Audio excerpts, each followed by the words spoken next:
Welcome back to the second week of the series that is out of the book of Acts. I love the book of Acts because it tells us how to live. And as a kid, I was a kid that was constantly acting out. And I think many times, and I said this last week, we don't know exactly how to act out, how to live out our Christian faith. And so last week we just talked about that. It's surrendering and living a life of servitude, but mainly living by the Spirit of God. And when we do, God sets up divine appointments where people who are in places of brokenness, who need healing, God pierces their hearts and brings healing. And so today we're going to look at Acts chapter 3 because it's such a wonderful picture for the practical, 1, 2, 3, here's how we should live. And we're looking at it through this example of how Peter, who's kind of the head of the church, he would be, I guess, maybe the first pastor of the church. We see him and how he interacts with a really broken world. And so for us, I think it's a great picture of how we should act, how we should live in a broken world. So let's jump right in. It's chapter 3, verse 1. It says, Peter and John went to the temple one afternoon to take part in the 3 o'clock prayer service. Okay, this is my first point. They prayed. Peter and John and the first church, as we read through the book of Acts, they understood the power of prayer. They faithfully and regularly prayed. And that is something that we cannot take for granted. God has called us as a church to pray that we wake up and we're, Lord, help us to be what you've called us to be. Lord, help us to see what you see. Lord, help us to be able to surrender everything and give to you all that we need to give to you. Lord, help us to be able to see the mission that you've placed us on. The bottom line is we're called to be people of prayer. And I think it's, at least for me, it's easier to read because I love reading. I read for fun. I don't even have internet at my house, and we have poor cell service because we read. That's kind of what my family does. I just love to read. I love even when I talk, I see words in my mind. I love words. So I've had to recognize the power and the discipline of prayer. They went to the 3. That's what it says. They went to the temple to take part in the prayer service. It was a discipline. Prayer for them was a discipline. And for us, prayer's a discipline. That's not necessarily a bad thing either. I have to discipline myself to spend time with my wife, to take her out on a date, to listen to her heart. There are disciplines that if I don't intentionally do things, I might miss something great. Well, I tell you what, I'm so grateful for the fact that I do listen to my wife's heart, take her out on a date, because I'd be missing some good stuff.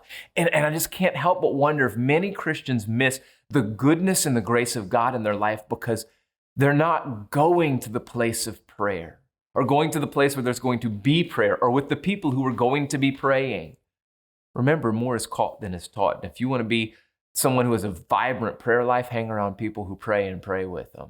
They're on their way there. So that's really the first thing. What are we called to do? We're called to pray.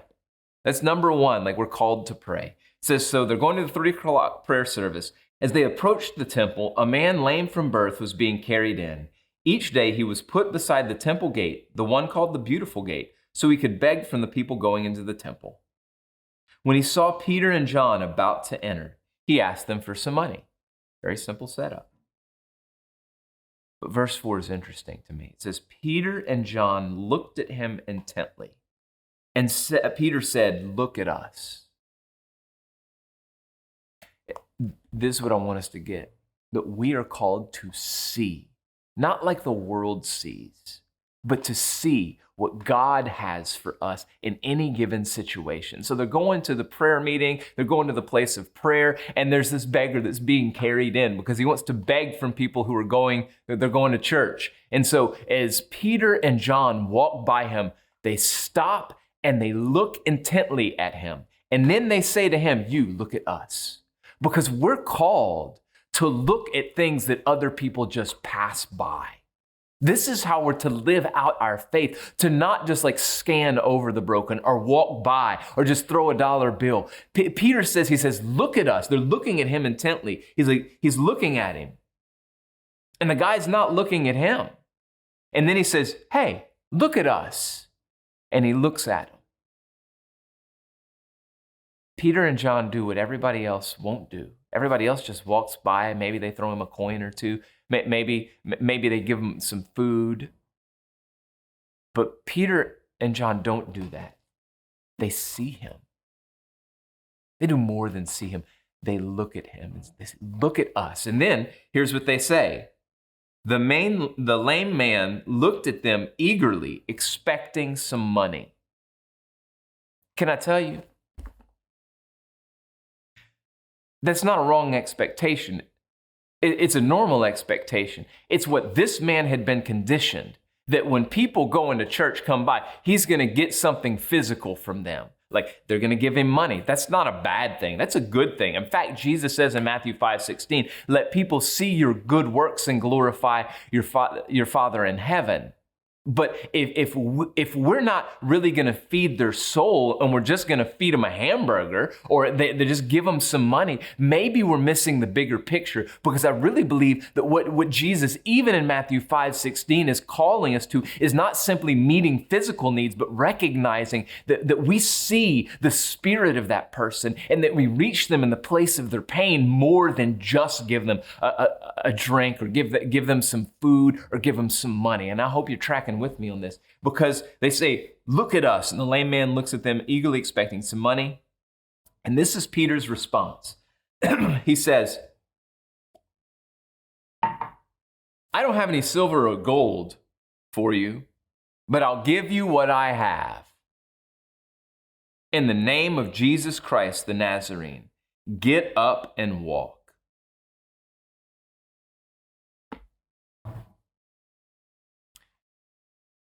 Peter was able to see the real condition of that man. Yes, he was lame, but there was healing that needed to take place, and he knew who could heal him, and it wasn't Peter, it was Jesus. So he says, I'm going to give you something. Here's my question to you. Do you give? Do you have enough faith to give? And I know you're like, oh, Pastor, you're going to the money thing. Well, first of all, that's true. Like giving financially is an act of faith, but I'm talking way more than that. What do I give to the people around me?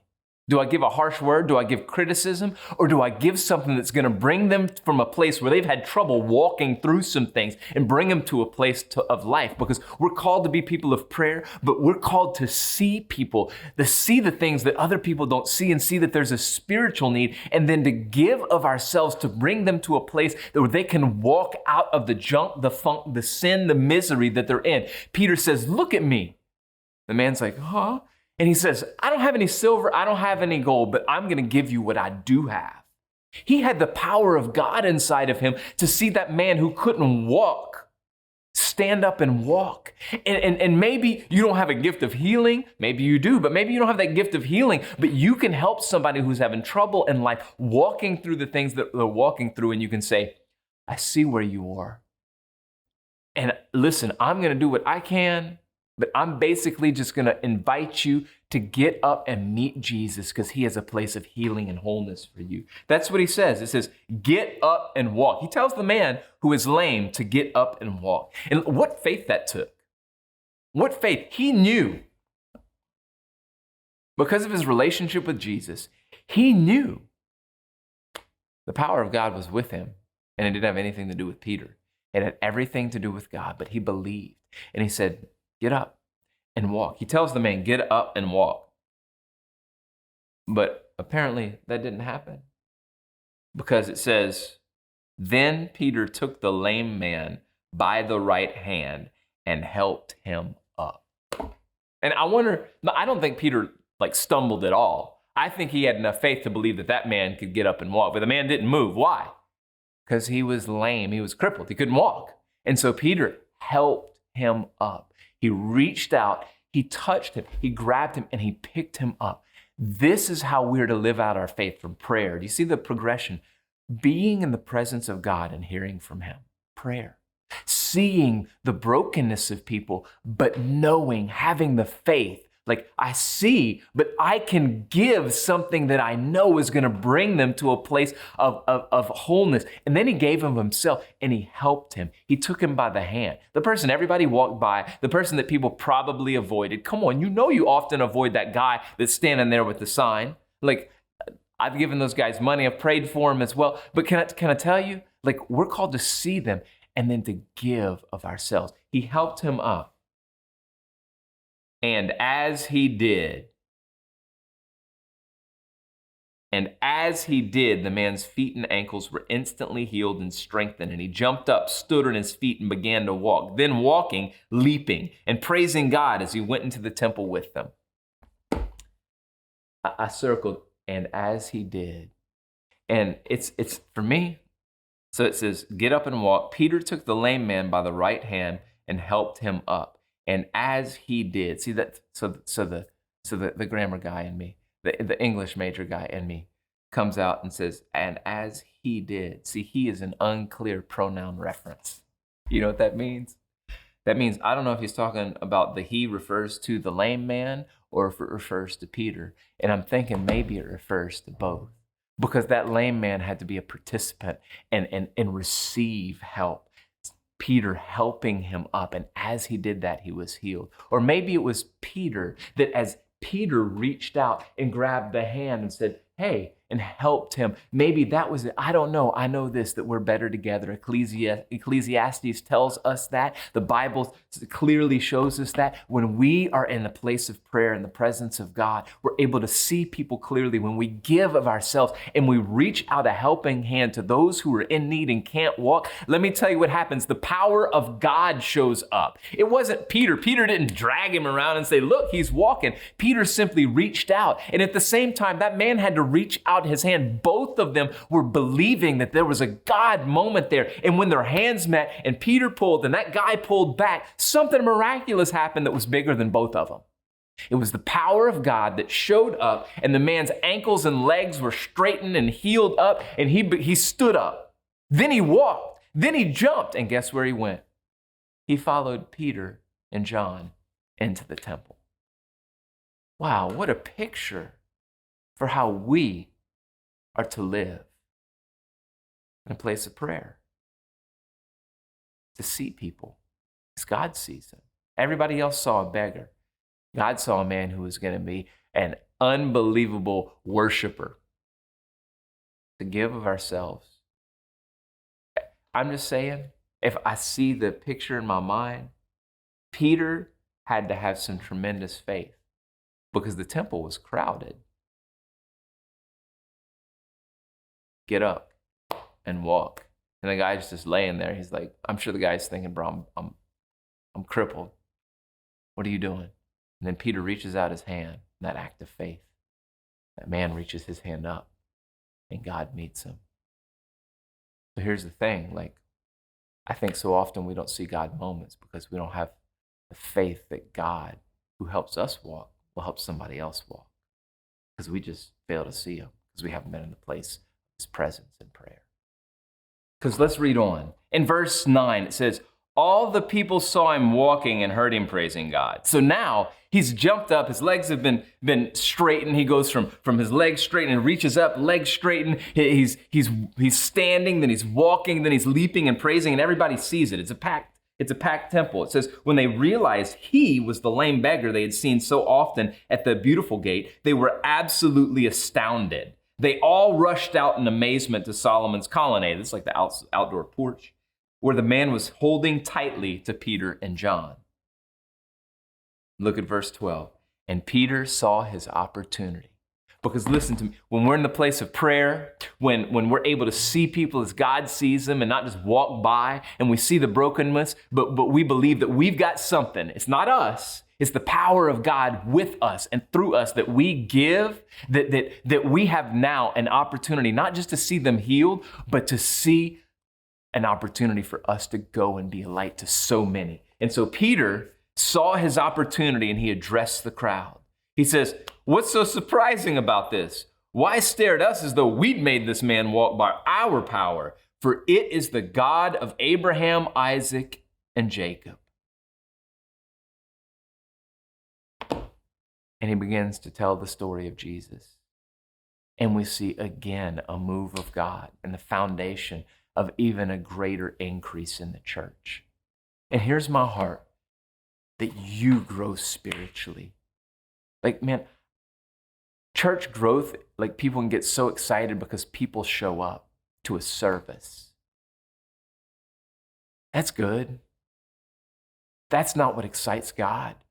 What excites God is when people know that God's going to show up wherever they are, and that they know that because they spent time in prayer. They begin to see the world around them differently. And instead of focusing on the brokenness, that they're able to see the power of God at work before it even happens. That's what Peter and John did. That's why Peter said, hey, look at me, because he knew that he had something to give, because he had been in the presence of someone who had given him something. And the miraculous took place, and Peter realized that even in that healing, that gift, that amazing thing, that his responsibility was still to go and tell people about the good news. And that's what we're called to, the good news. That Jesus takes broken people and brings them to a place of healing. I want to see that. I want to see that over and over and over. And not just me, but like, how exciting is it to see you or somebody sitting in a pew down from you if you're at church, that you know that, like, oh my gosh, I know that person with them. There's something that happens when we begin to spend time in the presence of God and believe that he's going to transform lives, and broken, crippled people begin to walk and be healed. What a story. And maybe you're like Peter, but you're like the not Peter. And you go, I need faith like that. I want to pray for you and just remind you, God's going to use you if you let him. More is caught than is taught. So spend time in his presence, and you're going to catch the truth of how big he is, and you'll be able to speak that to other people. Or maybe you're the broken person who can't walk, and I'm telling you today that Jesus is speaking to you. I'm speaking to you and saying, there's healing, and it comes from him. That's the first thing Peter stands up when he says, hey, it wasn't us. It was Jesus, and the same's true for you. And maybe you're there and you're like, I need that. Whether it's more faith, or maybe it's you need a touch from Jesus, I want to pray for you. If that's you, just pray with me and say, Jesus, I believe you. You can bring healing and wholeness. You can bring forgiveness. You can bring a whole new life. So I surrender my life to you, Jesus. I turn from my sins and I turn to you. I surrender all of me to you. In Jesus' name, amen. And listen, if you prayed that, that is the very beginning of an awesome new journey. It's the first step. Man, I want to see you continue to make step after step and grow and go in what God has for you. Let us know what he's doing. Reach out, Facebook messages, click on the connect card so that we can find out what's going on. I want to help you. I want to help bring resources and people alongside you to encourage you when you walk with him. Man, it's great being with you. I hope that you're reading the book of Acts and that we can act out what we're reading, knowing that God's with us. Look forward to seeing you soon. God bless.